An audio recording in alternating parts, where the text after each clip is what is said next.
શ્રી ગણેશાય નમઃ. જય શ્રી કૃષ્ણ બધાયને.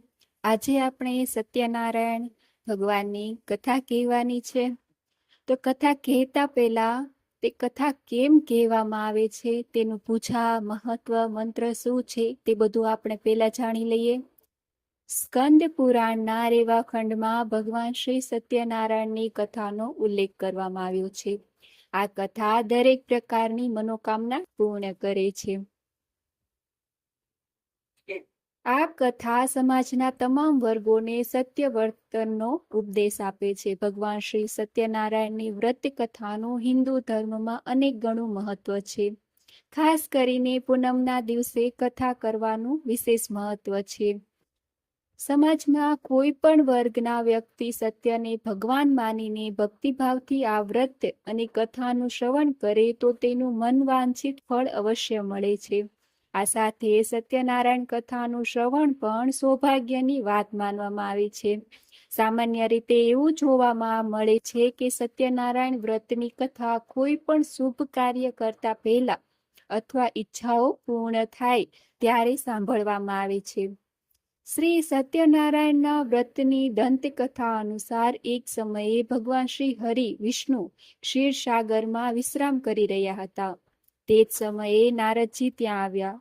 નારદજીને જોઈને ભગવાન શ્રી હરિ વિષ્ણુએ કહ્યું, હે મહર્ષિ, તમારા આવવાનો હેતુ શું છે? ત્યારે નારદજીએ કહ્યું, નારાયણ નારાયણ, પ્રભુ તમે પાલનહાર છો, તે સર્વજ્ઞ છે ભગવાન. મને એવો સરળ અને નાનો ઉપાય જણાવો જેનાથી ધરતીના લોકોને ફાયદો થાય. આના પર ભગવાન શ્રી હરિ વિષ્ણુએ કહ્યું, હે દેવર્ષિ, જે વ્યક્તિ સાંસારિક સુખ ભોગવવા માંગે છે અને મૃત્યુ પછી બીજી દુનિયામાં જવા માંગે છે, તેની સત્યનારાયણ પૂજા કરવાની આ કથાના પાઠ કરવો જોઈએ. સુખદેવજી મુનિજીએ કહ્યું હતું કે આ સત્યનારાયણ લીલાવતી, કલાવતી વગેરેની વાર્તા છે. આજે આ સત્યનારાયણ કથાનો એક ભાગ પણ બની ગઈ છે. આ સત્યનારાયણ કથાનું મૂળ છે નારદજી અને વિષ્ણુજી વચ્ચેનો સંવાદ. હવે આપણે જાણી લઈએ કે પૂજા કેવી રીતે કરવી. આ પછી નારદજીએ ભગવાન શ્રી હરિ વિષ્ણુને વ્રતની રીત જણાવવા વિનંતી કરી. ત્યારે ભગવાન શ્રી હરિ વિષ્ણુજીએ કહ્યું, સત્યનારાયણ વ્રત કરવા માટે વ્યક્તિએ દિવસભર ઉપવાસ રાખવો. શ્રી સત્યનારાયણ વ્રતના ઉપાસકે સ્નાન કરવું અને સ્વચ્છ કપડાં પહેરવા. કપાળ પર તિલક લગાવો. શુભ સમયે પૂજા કરવી. આ માટે પૂર્વ કે ઉત્તર તરફ મુખ રાખીને શુભ આસન પર ભગવાન સત્યનારાયણની પૂજા કરવી. આ પછી સત્યનારાયણ વ્રત કથા વાંચો અથવા સાંભળો. સાંજે કોઈ મહાન વિદ્વાનને બોલાવીને સત્યનારાયણની કથા સાંભળવી. ભગવાનને ચરણામૃત, પાન, તલ, મૂલી, રોલી, કુમકુમ, ફળ, ફૂલ, પંચગવ્ય, સોપારી, દુર્વા વગેરે અર્પણ કરો. આનાથી સત્યનારાયણ દેવ પ્રસન્ન થાય છે. પૂર્ણિમાના દિવસે સત્યનારાયણ વ્રતનું વિશેષ મહત્વ છે, કારણ કે પૂર્ણિમા એ સત્યનારાયણનો પ્રિય દિવસ છે. આ દિવસે ચંદ્ર પૂર્ણ કળા સાથે ઉગે છે અને પૂર્ણિમાને અર્ધ્ય ચડાવવાથી વ્યક્તિના જીવનમાં પૂર્ણતા આવે છે. પૂર્ણિમાના ચંદ્રને જલથી અર્ધ્ય ચડાવવું જોઈએ. ઘરના વાતાવરણને શુદ્ધ કર્યા પછી પણ કલશ રાખો અને ભગવાન શ્રી વિષ્ણુની મૂર્તિ અથવા સત્યનારાયણના ફોટાની પૂજા કરો. પરિવારના સભ્યોને ભેગા કરો અને ભજન, કીર્તન, આરતી વગેરે કરો. બધાની સાથે મળીને પ્રસાદ લો. પછી ચંદ્રને અર્ધ ચડાવો. મૃત્યુલોકમાં ભગવાન સત્યનારાયણની કૃપા મેળવવાનો આ સરળ માર્ગ છે. આ માટે ઓમ શ્રી સત્યનારાયણ નમઃ ના 108 વાર જાપ કરો. હવે આપણે શ્રી સત્યનારાયણ વ્રતની કથા ચાલુ કરશું. તો પહેલો અધ્યાય છે. એક સમયની વાત છે. નેમિના શરણ્ય તીર્થક્ષેત્રમાં સોનક વગેરે ઋષિઓ ભેગા થયા હતા. તે સમયે પુરાણો તથા મહાભારતના રચયિતા શ્રી વ્યાસ મુનિના પ્રધાન શિષ્ય સુતજી પ્રણત્યા બિરાજમાન હતા. સોનક વગેરે ઋષિઓએ શ્રી સુતજીને પૂછ્યું કે હે મહામુનિ, વ્રત અથવા તપથી કયું મનોવાંછિત ફળ પ્રાપ્ત થાય છે? આપ તે અમને સમજાવીને કહેવાની કૃપા કરો. શ્રી સુતજીએ કહ્યું, એકવાર આ જ પ્રશ્ન યોગીરાજ નારદજીએ શ્રી લક્ષ્મીપતિ વિષ્ણુ ભગવાનને પૂછ્યો હતો અને એનો જે ઉત્તર ભગવાનને આપ્યો હતો તે જ કથા હું તમને સંભળાવું. એક સમયે પરોપકારની ઈચ્છાથી બધા લોકમાં ફરનાર યોગીરાજ નારદજી ફરતા ફરતા મૃત્યુલોકમાં આવ્યા. ત્યાં તેમણે ઘણા લોકોને પોતપોતાના પૂર્વજન્મના કર્મ અનુસાર અનેક પ્રકારના દુઃખો ભોગવતા જોયા. એવો કયો ઉપાય છે કે જેનાથી લોકોના દુઃખો દૂર થઈ શકે? એવું વિચારીને યોગીરાજ નારદજી વિષ્ણુલોકમાં શ્રી વિષ્ણુ ભગવાન પાસે પહોંચ્યા. પર મન વાણીથી આદિ મધ્ય અને અંત રહિત અનંત શક્તિવાળા સર્વના મૂળ કારણ રૂપ નિર્ગુણ છતાં ગુણાત્મા ભક્તોના દુઃખો દૂર કરનાર તે દેવોના દેવને જોઈ નારદજી બોલ્યા, હું આપને વંદન કરું છું. શ્રી ભગવાન બોલ્યા, હે ભાગ્યશાળી, તમે શા માટે આવ્યા છો? તમારા મનમાં જે કાંઈ હોય તે સંઘળું કહો, હું તમને બધું જણાવીશ. નારદ બોલ્યા, હે ભગવાન, પૃથ્વી પર કેટલાય લોકો વિવિધ પ્રકારના દુઃખોથી પીડાય છે. એ દુઃખો દૂર કરવાનો કોઈ આપ સરળ ઉપાય જાણતા કરી હોય તો કૃપા કરી મને કહો. હું તમને વિનંતી કરું છું. શ્રી વિષ્ણુ ભગવાને કહ્યું, હે નારદ, લોક કલ્યાણથી આકાંક્ષાથી તમે સારો પ્રશ્ન પૂછ્યો. જે કરવાથી મોહ માયાથી મુક્ત થવાય તે હું કહું તે સાંભળો. મનુષ્ય લોકમાં અને સ્વર્ગલોકમાં પણ દુર્લભ તથા મહાપુણ્ય આપનારું એક વ્રત છે. હે વત્સ, તારા પરના પ્રેમને કારણે હું તને એ કહું છું કે એ છે સત્યનારાયણનું વ્રત. યોગ્ય વિધિ વિધાનથી વ્રત કરવાથી એ તરત જ સુખ મેળવી પરલોકમાં મોક્ષ મળે છે. ભગવાનના આ વાક્યો સાંભળી નારદ બોલ્યા, આ વ્રતનું ફળ શું? એની વિધિ શી છે? એ વ્રત ક્યારે કરવું તથા એ કોણે કરવું હતું તે આપ મને વિસ્તારથી કહો. આ પવિત્ર વ્રત દુઃખ શોક દૂર કરી સુખ સૌભાગ્ય અને સંતતિ વધારી સર્વત્ર જય અપાવે છે. ભક્તિ અને શ્રદ્ધાથી કોઈ પણ દિવસે સાંજે બ્રાહ્મણો, વડીલો, ઇષ્ટમિત્રો અને સગા વહાલા સહિત ભેગા મળી શ્રી સત્યનારાયણ ભગવાનનું વ્રત પૂજન કરવું જોઈએ. સવાયો પ્રસાદ ભગવાનના ચરણોમાં અર્પણ કરી પંચામૃત અને પ્રસાદ બધાને વહેંચો અને પોતે પણ લેવો. પછી આ શ્રી સત્યનારાયણ ભગવાનનું સ્મરણ બધા લોકો કરતા કરતા પોતપોતાના ઘરે જાય અને નિશ્ચય કરે કે સત્યવાણી અને સત્યાચરણ દ્વારા પોતાના જીવનને સફળ કરીશું. આ રીતે સત્યનારાયણ ભગવાનનું વ્રત કરવાથી મનુષ્યની બધી મનોકામના અવશ્ય પૂર્ણ થાય છે. બોલો શ્રી સત્યનારાયણ ભગવાનની જય. એતિ શ્રી સ્કંદ પુરાણે રેવાખંડે શ્રી સત્યનારાયણ વ્રત કથા પ્રથમોધ્યાય સંપૂર્ણ. અધ્યાય બીજો. આ રીતે સત્યનારાયણ ભગવાનના વ્રત વિધાન તથા મહાત્મ્ય જણાવતા શ્રી સુતજીએ સોનક આદિ ઋષિઓને કહ્યું, આ વ્રત સૌ પ્રથમ જેણે કર્યું તેની કથા હું કહું છું. હે ઋષિઓ, અત્યંત રમણીય કાશી નગરીમાં સંતાનંદ નામનું એક ગરીબ બ્રાહ્મણ રહેતો હતો. ભૂખ તરસથી વ્યાકુળ થઈ તે દરરોજ ભિક્ષા માંગીને પોતાના જીવનનો નિર્વાહ કરતો હતો. એક દિવસ જેને બ્રાહ્મણ પ્રિય છે એવા પોતે ભગવાન જ એક વૃદ્ધ બ્રાહ્મણનો વેશ ધારણ કરી એમની પાસે આવ્યા અને આદરપૂર્વક કહ્યું, હે પ્રિય, તમે અત્યંત દીન બની રોજે રોજ શા માટે ભિક્ષા માંગો છો? વૃદ્ધ બ્રાહ્મણની પ્રેમ ભરી વાણી સાંભળી તે સતાનંદ બ્રાહ્મણે કહ્યું, હું જ ગરીબ છું, આથી ભિક્ષા માટે ભટકું છું. જો કોઈ આ કષ્ટમાંથી મુક્ત થવાનો ઉપાય જાણતા હો તો આપ કૃપા કરીને મને અવશ્ય કહો.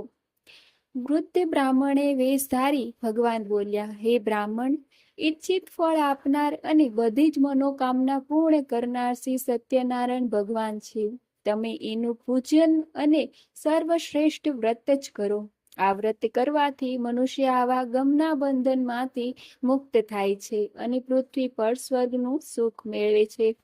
તે દરિદ્ર બ્રાહ્મણને વ્રતની વિધિ બતાવી બ્રાહ્મણનો વેશ ધારણ કરેલ ભગવાન શ્રી સત્યનારાયણ અંતર્ધ્યાન થઈ ગયા. આ બ્રાહ્મણે જે વ્રત કહ્યું તે હું કરીશ એવો નિર્ણય તેને કર્યો. આથી રાત્રે બરાબર ઊંઘ આવી ન હતી. બીજે દિવસે વ્રત અને પૂજનનો સંકલ્પ કરી સતાનંદ હંમેશની જેમ નગરમાં ભિક્ષા માંગવા ગયો. તે દિવસે તેને દરરોજ કરતા વધુ ધન મળ્યું. તે ધન વડે સતાનંદે ભાઈબંધુઓ સહિત શ્રી સત્યનારાયણ ભગવાનનું વ્રત કર્યું. આ વ્રત કરવાથી તે બ્રાહ્મણ બધા દુઃખોથી મુક્ત થઈ ગયો તથા સંપત્તિવાન બન્યો. સતાનંદ આ વ્રતના પ્રભાવથી બ્રાહ્મણોમાં શ્રેષ્ઠ બની ગયો. ત્યારથી તે દર મહિને શ્રી સત્યનારાયણનું વ્રત કરતો. એ બધા રીતે દુઃખોથી મુક્ત થઈ અત્યંત દુર્લભ મોક્ષને પ્રાપ્ત થયો. શ્રી સૂતજી બોલ્યા, હે ઋષિમુનિઓ, શ્રી વિષ્ણુ ભગવાનને યોગીરાજ નારદજીને જે કંઈ કહ્યું હતું તે બધું જ મેં તમને કહ્યું છે. બીજું વધારે તમારે શું સાંભળવું છે? સોનકાદિ ઋષિએ કહ્યું, હે મુનિશ્રેષ્ઠ, અમને શ્રદ્ધા જન્મે આથી વધુ સાંભળવાની ઈચ્છા છે. તે બ્રાહ્મણ ઉપરાંત બીજા કોણે પૃથ્વી પર આ વ્રત કર્યું તે અમે સાંભળવા ઈચ્છીએ છીએ, તો કૃપા કરીને અમને કહો. શ્રી સૂતજી બોલ્યા, હે ઋષિઓ, એક આ સમયે બ્રાહ્મણ જ્યારે શ્રી સત્યનારાયણ ભગવાનનું વ્રત કરી રહ્યો હતો ત્યારે એક કઠિયારો એના ઘર પાસેથી નીકળ્યો. તરસથી પીડાતો તે લાકડાનો ભારો બહાર મૂકી બ્રાહ્મણના ઘરમાં ગયો. તેને વ્રત કરતા જોઈને નમન કરી કઠિયારાએ પૂછ્યું, હે બ્રાહ્મણ, આપ આ કરી શું રહ્યા છો? એ અમને કરવાથી શું ફળ મળે એ વિસ્તારપૂર્વક મને કહેવાની કૃપા કરો.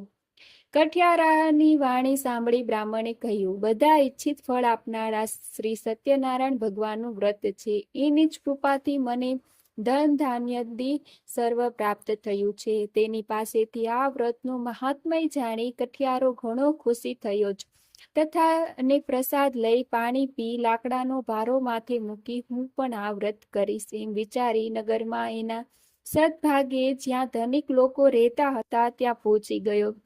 તે દિવસે તે કઠિયારાને એના લાકડાનો રોજ કરતા બમણો ભાવ મળ્યો. આ પછી ખુશ થઈ સારા પાકા કેળા, દૂધ, ઘી, ઘઉંનો લોટ વગેરે લઈ ઘરે આવ્યો.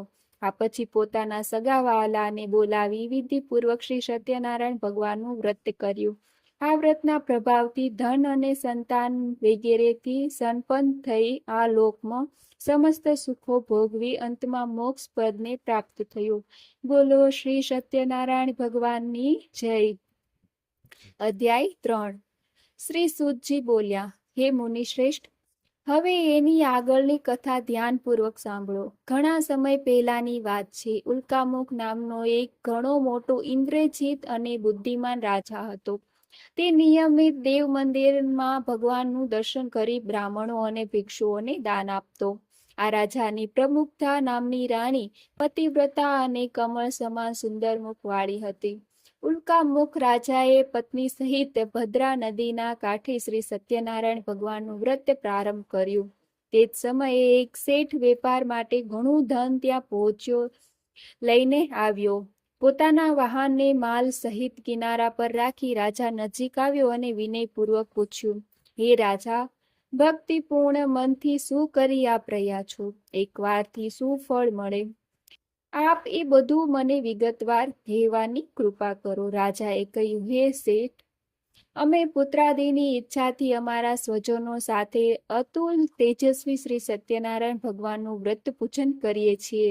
રાજાની આવી વાણી સાંભળી આદરપૂર્વક શેઠે કહ્યું, હે રાજન, આ પવિત્ર વ્રતની વિધિ અમને કહેવાની કૃપા કરો, કેમ કે અમને સંતતિ પણ નથી. જો એ કરવાથી ચોક્કસ સંતતિ થતી હોય તો એ વ્રત હું જરૂર કરીશ. આ રીતે રાજાના વચનો સાંભળી વેપારમાંથી પરવારી તે શેઠે આનંદપૂર્વક ઘરે આવી પોતાની પત્નીને સંતતિ આપનાર વ્રત વિશે બધું કહ્યું. સંતતિ દેનાર શ્રી સત્યનારાયણનું એ વ્રત જ્યારે આપણી સંતતિ થશે ત્યારે અવશ્ય કરીશું. એક દિવસ તેની ધર્મપરાયણ સતી પત્ની લીલાવતી આનંદપૂર્ણ મનથી પતિ સાથે યુક્ત બની આથી શ્રી સત્યનારાયણ ભગવાનની કૃપાથી તે ગર્ભવતી થઈ. 10મા મહિને એક સુંદર કન્યાને તેને જન્મ આપ્યો. તે કન્યા શુક્લ પક્ષના ચંદ્રમાની જેમ મોટી થવા લાગી. તેનું નામ કલાવતી રાખવામાં આવ્યું.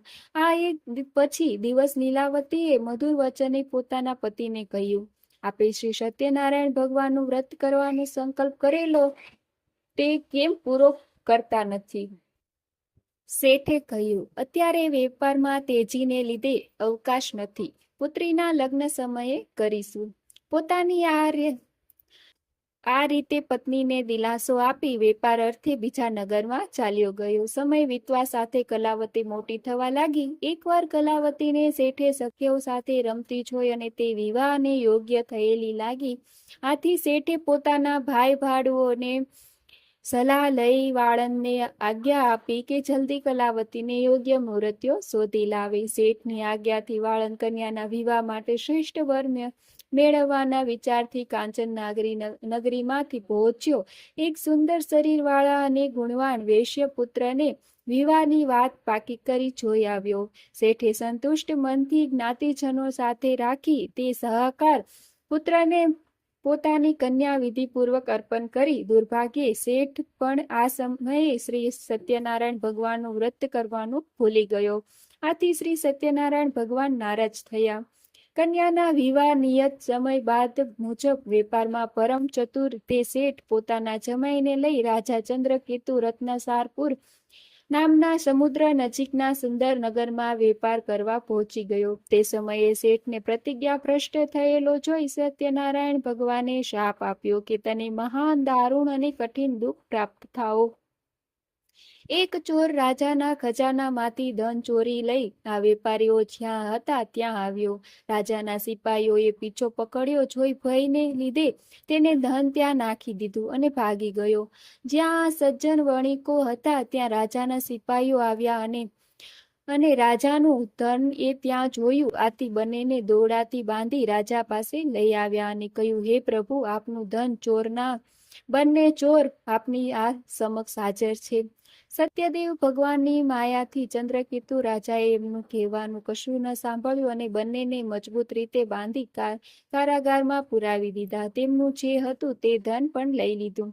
શ્રી સત્યનારાયણ ભગવાનના શાપને લીધે શેઠના ઘરે એની પત્ની ને પુત્રીની પણ ઘણી ખરાબ દશા થઈ. ઘરમાં જે કાંઈ ધન સંપત્તિ હતી તે ચોર લોકો ચોરી ગયા અને ભૂખ તરસથી દુઃખી થઈ તેઓ મજૂરી કરવા લાગ્યા અને ભિક્ષા માંગવા ચિત્રભ્રમ થઈ ઘર ઘર ભટકવા લાગી. એક દિવસ ભૂખ તરસથી વ્યાકુળ કલાવતી એક બ્રાહ્મણના ઘરે ગઈ. ત્યાં તેને શ્રી સત્યનારાયણ ભગવાનનું વ્રત પૂજન જોયું. શ્રી સત્યનારાયણ ભગવાનની કથા સાંભળી. પ્રસાદ લઈ મોડી રાતે કલાવતી ઘરે ગઈ. માતા કલાવતીને પ્રેમથી પૂછ્યું, હે પુત્રી, આટલી રાત વીતવા સુધી ક્યાં હતી? મનમાન્યું કેમ કરે છે? કલાવતીએ શાંત સ્વરે કહ્યું, માં, એક બ્રાહ્મણના ઘરે એક એવું વ્રત પૂજન જોયું જે બધી ઈચ્છિત મનોકામના પૂર્ણ કરનારું છે. કલાવતીના વચન સાંભળી લીલાવતીને શ્રી સત્યનારાયણ ભગવાનના વ્રતનું સ્મરણ થઈ આવ્યું અને તે વ્રત કરવાનો સંકલ્પ કર્યો. પોતાના સગા વહાલા સાથે વ્રત પૂર્ણ કર્યું. લીલાવતીએ ભગવાનને પ્રાર્થના વારંવાર વિનંતી કરી હતી, હે પ્રભુ, મારા પતિ અને જમાઈને જલ્દી ઘરે મોકલો. એનો અપરાધ ક્ષમા કરવાનો સમર્થ આપજો. વ્રતથી સંતુષ્ટ થયેલા સત્યનારાયણ પ્રભુએ રાજા ચંદ્રકેતુને તે જ રાત્રે સ્વપ્નમાં કહ્યું કે રાજન, પેલા બંને બંદીવાન વણિકોને જેલમાંથી મુક્ત કરી જે ધન તેમનું લઈ લીધું છે તે પરત પાછું આપી દો અને તે ચેતીશ નહીં તો તારું બધું ધન પુત્ર સહિત રાજ્યનો નાશ કરીશ. આમ કહીને ભગવાન અદ્રશ્ય થયા.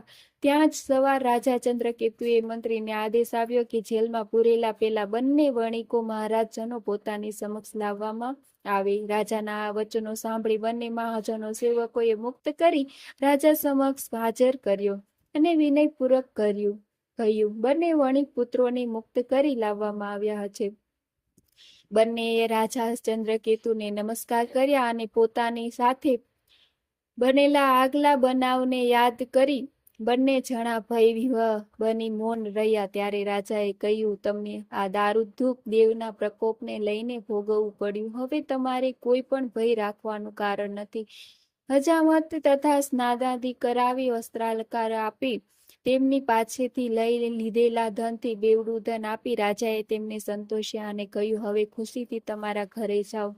રાજાએ પ્રણામ કરી, આપની કૃપાથી અમે હવે અમારા ઘરે જઈશું, કહી તે બંને વેશ્યોએ પોતાના ઘર તરફ પ્રયાણ કર્યું. બોલો શ્રી સત્યનારાયણ ભગવાનનો જય. અધ્યાય ચોથો. શ્રી સુતજી બોલ્યા, યાત્રા માટે તૈયાર કરતા એ શેઠે સ્વસ્તિક વાચન કરાવી બ્રાહ્મણોને દાન આપી નગર તરફ પ્રયાણ કર્યું. આ વેપારીઓના થોડે દૂર ગયા પછી તેઓએ પરીક્ષા લેવા શ્રી સત્યનારાયણ ભગવાન એક સંન્યાસીના વેશમાં તેમની પાસે આવ્યા અને બોલ્યા, હે શેઠ, તમારી આ હોડીમાં શું ભર્યું છે? ઘણા ધનથી છકેલા તે બંને મહાજનો હસીને કહ્યું, હે સાધુ, તમે કેમ પૂછો છો? તમે શા માટે ધનની ઈચ્છા રાખો છો? અમારી હોડીમાં તો જ વેલા પાંદડા ભરેલા છે. શ્રી સત્યદેવ ભગવાને આ વેપારીને કડવી અને મિથ્યા વાણી સાંભળી કહ્યું, સારું ભાઈ, તમારી વાત સાચી પડો. એમ કહી સાધુ વેશધારી સત્યનારાયણ તરફ ભગવાન એક આગળ 6 જગ્યાએ દરિયાની નજીક બેસી ગયા. દંડી સંન્યાસીના ગયા પછી શેઠ નિત્યક્રમમાંથી પરવરી જ્યાં હોડી પર ગયો અને હોડીની પાણીથી ઉપર છલકેલી તરતી ગૂંચવણમાં પડી ગયો. તેણે હોડીમાં વેલા પાંદડા જોયા અને મૂર્છિત થઈ જમીન પર ઢળી પડ્યો. શેઠની દશા જોઈ એના જમાઈને કહ્યું, હે પિતા, આપ ચિંતા શા માટે કરો છો? શોકથી વ્યાકુળ શા માટે થઈ રહ્યા છો? જરૂર એ પેલા સાધુ મહાજનના શાપના લીધે થઈ રહ્યું છે, એમાં શંકા નથી. આપ એના શરણે જાઓ, એ સર્વશક્તિમાન છે અને કાંઈ પણ કરી શકે છે. જમાઈના આ વચન સાંભળી તેઓ બંને સાધુરૂપી ભગવાન પાસે જઈ પગે પડી આદર સહિત વિનંતી કરવા લાગ્યા, હે ભગવાન, હું આપની સમક્ષ જે ખોટું બોલ્યો તે અમારો અપરાધ ક્ષમા કરો. આમ વારંવાર કહી ખૂબ શોક લાગ્યો હતો. રડતા વેપારીઓને જોઈ સાધુ વેશધારી ભગવાનને કહ્યું, હે શેઠ, વિલાપ ન કર, મારી વાત સાંભળ. માનતા રાખી હોવા છતાં તે મારી પૂજા કરી નહીં, મિથ્યા વચનો બોલ્યા, આથી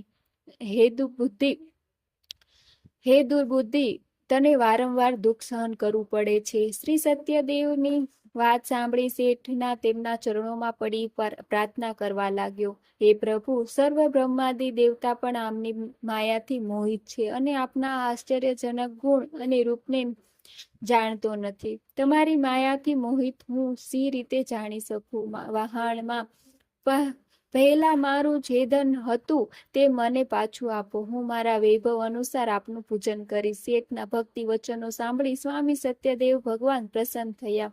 ઈચ્છિત વરદાન આપી ભગવાન અંતર્ધ્યાન થઈ ગયા. શેઠે આવીને પોતાની હોડીને ધન ધાન્યથી પૂર્ણ જોઈ સત્યદેવની કૃપાથી મારી ઈચ્છા સફળ થઈ એમ કહી શ્રી સત્યનારાયણ ભગવાનની પૂજા કરી અને પોતાનું ઘર તરફ પ્રયાણ કર્યું. નગર દેખાતા જ પોતાના શેઠે જમાઈને કહ્યું, જુઓ મારું રત્નપુરી. અને પોતાના ધનનું રક્ષણ કરનાર એક દૂતને સમાચાર આપનાર કહ્યું. અને દૂતે નગરમાં પહોંચી શેઠની પત્નીને જોતા હાથ જોડીને શુભ સમાચાર આપતા કહ્યું, શેઠ પોતાના જમાઈ બાંધવો અને પુષ્કળ ધન સાથે નગરની નજીક આવી પહોંચ્યા છે. દૂતના સંદેશો સાંભળી લીલાવતી બહુ જ ખુશ થઈ અને ભગવાન સત્યનારાયણની પૂજા કરી પુત્રીને કહ્યું કે હું જઈને એ લોકોનું સ્વાગત કરું છું, તું પણ જલ્દી આવ. કલાવતીએ માના વચનો સાંભળી પૂજા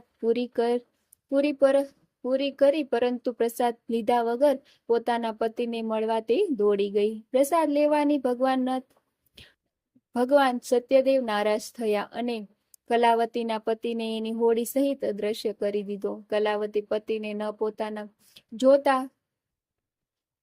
પોતાના તરફ ન જોતા શોકથી વ્યાકુલ થઈ જમીન પર ઢળી પડી. કન્યા કલાવતીને બહુ દુઃખ થયું અને હોડીને અદ્રશ્ય થયેલી જોઈ શેઠે મનમાં વિચાર કર્યો, આ તે કેવું આશ્ચર્ય! હોડી ચલાવનાર નાવિકો પણ સહુ ચિંતાતુર થયા. પોતાની પુત્રી કલાવતીની સ્થિતિ જોઈ લીલાવતી ગભરાઈ ગઈ પણ ખૂબ અને અતિ દુઃખથી વિલાપ કરવા લાગી. જરા વારમાં જમાઈ સાથે હોડી શી રીતે અદ્રશ્ય થઈ ગઈ? કોણ જાણે કયા દેવની અવગણના થઈ? હું કશું જાણી શકતી નથી. સત્યદેવનું મહાત્મય જાણવા કોઈ શક્તિમાન છે? આમ કહી લીલાવતી પોતાના સ્વજનો સાથે વિલાપ કરવા લાગી. પોતાના સ્વામીના નષ્ટ થવાથી દુઃખી થયેલી કલાવતી પછી લીલાવતીને ખોળામાં બેસાડી ખૂબ રુદન કર્યા અને કલાવતીએ પાદુકાલ પતિની પાછળ સતી થવાનો મનસૂબો કર્યો. કન્યાની આ દશા જોઈ અતિ શોકથી સંતપ્ત તે ધર્મવિદ સજ્જન વણિક પોતાની પત્ની સહિત વિચાર કરવા લાગ્યો. આ ઘટના કયા દેવતાઓને કોપથી લીધે થઈ છે? ભગવાન સત્યદેવની માયાથી અમે ભ્રમણામાં પડ્યા છીએ. એમ માની શેઠે પોતાના સગા વહાલાને બોલાવી સંકલ્પ કર્યો. આ ઘોર સંકટ દૂર થતા જ હું ભગવાન સત્યનારાયણની પૂજા કરીશ અને નમીને શ્રી સત્યનારાયણને વારંવાર દંડવત પ્રણામ કરવા લાગ્યો. આથી દીનજનોના ઉદારક ભક્ત વત્સ સત્યદેવ સંતુષ્ટ થયા અને કૃપા કરી આકાશવાણીથી કહ્યું, પ્રસાદનો ત્યાગ કરી આ કન્યા પોતપોતાની પતિને જોવા દોડી આથી જ આવી. ખરેખર તેનો પતિ જોઈ શકાતો નથી. જો એ ઘરે જઈ પ્રસાદ આરોગી પાછી આવે તો તેને તરત જ એનો પતિ પ્રાપ્ત થશે અને એમાં સંચય નથી. કલાવતીએ જ્યારે આ આકાશવાણી સાંભળી કે તરત જ ઘરે જઈ પ્રસાદ લીધો અને ફરીથી જ્યાં તેનો પતિ અર્ધધ્યાન થયો હતો ત્યાં પોતાના પતિ સામે જોઈ સંતુષ્ટ થઈ પિતાને કહ્યું, ચાલો હવે ઘરે જઈને વિલંબ શા માટે કરો છો? કલાવતીની વાત થઈ સાંભળી શેઠે પ્રસન્ન ભાઈ ભાડુઓ સાથે પોતપોતાના ઘરે આવ્યા અને સત્યદેવનો વિધિસર યોગ્ય ધન વડે પૂજન કર્યું. પછી આ દર મહિનાની પૂર્ણિમા તથા સંક્રાંતિના દિવસે નિયમપૂર્વક તે શ્રી સત્યનારાયણ ભગવાનનું વ્રત પૂજન કરવા લાગ્યો. આ વ્રતના પ્રતાપથી શેઠે લોકના સંઘળા સુખ ભોગવી અંતે વૈકુંઠ ધામમાં પહોંચ્યો. બોલો શ્રી સત્યનારાયણ ભગવાનનો જય. અધ્યાય 5. શ્રી સુતજીએ કહ્યું, આ પણ પછીનું ચરિત્ર ધ્યાનપૂર્વક સાંભળો. પોતાની પ્રજાનું પાલન કરનાર તુંગધ્વજ નામે રાજા હતો. તેને શ્રી સત્યદેવ ભગવાનનો પ્રસાદ છોડી ઘણું દુઃખ મેળવ્યું. એકવાર રાજા તુંગધ્વજ અનેક પશુ પંખી મારી પાછા ફરતા એક વડના ઝાડ નીચે આરામ કરવા બેઠા. તે ઝાડ નીચે ગોવાળો પોતાના ભાઈ ભાડુ સાથે સત્યનારાયણ ભગવાનની પૂજા કરી રહ્યા હતા. અભિમાનના કારણે રાજા ન તો ત્યાં ગયા ના તો તેનો ભગવાનને હાથ જોડ્યા. પૂજા બાદ ગોવાળોએ રાજાને પ્રસાદ આપ્યો, પરંતુ રાજાએ પ્રસાદ ન લીધો નહીં. પ્રસાદની અવજ્ઞાને લીધે રાજાનો 100 પુત્રો, ધન સંપત્તિ વગેરે છે કઈ હતું તે બધું નાશ પામ્યું. આ રીતે ભયંકર દુઃખ પડવાથી રાજાએ બહુ ગંભીરતાપૂર્વક આ દુઃખો પડવાનું કારણ વિચાર્યું અને નિર્ણય કર્યો, શ્રી સત્યનારાયણ ભગવાનને જ મારા સર્વસ્વને નાશ કર્યો છે. આથી જ્યાં પેલા ગોવાળો શ્રી સત્યનારાયણ ભગવાનનું પૂજા કરી રહ્યા હતા ત્યાં જાઓ. આ રીતે મનમાં નિશ્ચય કરીને રાજા પેલા ગોવાળો પાસે ગયો અને તે લોકો સાથે મળી ઘણી ભક્તિ અને શ્રદ્ધાથી શ્રી સત્યનારાયણ ભગવાનની પૂજા કર્યો અને પ્રસાદ લીધો. આથી શ્રી સત્યદેવની કૃપાથી ફરીથી ધન ધાન્ય પુત્ર પ્રોતથી સંપન્ન થઈ ગયો અને આલોકના બધા સુખ ભોગવી અંતે વૈકુંઠવાસી થયો. પરમ દુર્લભ શ્રી સત્યનારાયણ ભગવાનનું વ્રત જે મનુષ્ય કરે છે તથા બધી મનોકામના પૂર્ણ કરનારી ઉત્તમ પવિત્ર કથાનું શ્રવણ કરે છે તે સત્યનારાયણ ભગવાનની કૃપાથી ધન ધાન્ય તથા સંતતિ પ્રાપ્ત કરે છે. દરિદ્ર હોય તે ધનવાન બને છે. કોઈ જાતના બંધન હોય તો તે મુક્ત થાય છે. ભયભીત મનુષ્ય ભયમુક્ત બને છે. એમાં લેશ માત્ર શંકા નથી. આ વ્રતના પ્રભાવથી મનુષ્ય અહીં મનપસંદ ફળ ભોગવી અંતમાં મોક્ષ પ્રાપ્ત કરે છે. હે મહર્ષિ, હે બ્રાહ્મણો, આપ સૌના સંકલ્પમાં કલ્યાણ માટે મેં સત્યનારાયણ ભગવાનના વ્રતનું વર્ણન કર્યું છે. આ ઘોર કળિયુગમાં શ્રી સત્યનારાયણ ભગવાનની પૂજા જ બધા દુઃખોનું નિવારણ કરી શકે છે. હે શ્રેષ્ઠ મુનિઓ, જે કથા દરરોજ વાંચે છે કે સાંભળે છે અને સત્યનું પાલન કરે છે તેના બધા પાપ સત્યદેવની કૃપાથી નાશ પામે છે. હે મુનીશ્વરો, જે લોકોએ પહેલા વ્રત કર્યું હતું તેમના બીજા જન્મની કથા સાંભળો. કાશીના નગરનો પેલો સતાનંદ બ્રાહ્મણ બીજા જન્મમાં સુદામા હતો. ભગવાન શ્રી કૃષ્ણ જેવા મિત્ર પામી તેને પરમ પદ પ્રાપ્ત થયું. લાકડા વેચનારો પેલો કાઠિયારો કેવટ થયો, જેણે પોતાના હાથે ભગવાન રામચંદ્ર ના ચરણો ધોયા અને તેમની સેવા કરી જન્મ મરણના બંધનોથી મુક્ત થઈ ગયો. ઉલ્કામુખ રાજા બીજા જન્મમાં રાજા દશરથ થયો અને તેના રામચંદ્ર જેવા પુત્ર પામી વૈકુંઠ મેળવ્યું. પેલો વેપારી શેઠ બની બીજા જન્મમાં રાજા મોરધ્વજ થયો. પોતાના શરીર પુત્રનું અડધું કરવત વડે કાપી તેને ભગવાનને પ્રસન્ન કર્યા અને મહારાજા તુંગધ્વજ બીજા જન્મમાં સ્વયંભૂ મનુ બન્યા. તેમને ભગવાન સંબંધી કથાઓ દ્વારા સૌને ભગવાનના ભક્ત બનાવ્યા. બોલો શ્રી સત્યનારાયણ ભગવાનનો જય. જો તમને આ વિડીયો પસંદ આવ્યો હોય તો ચેનલને લાઈક, શેર અને સબસ્ક્રાઈબ કરવાનું ભૂલતા નહીં, જેથી આગળના વિડીયો તમારી પાસે પહોંચી રહે. ધન્યવાદ.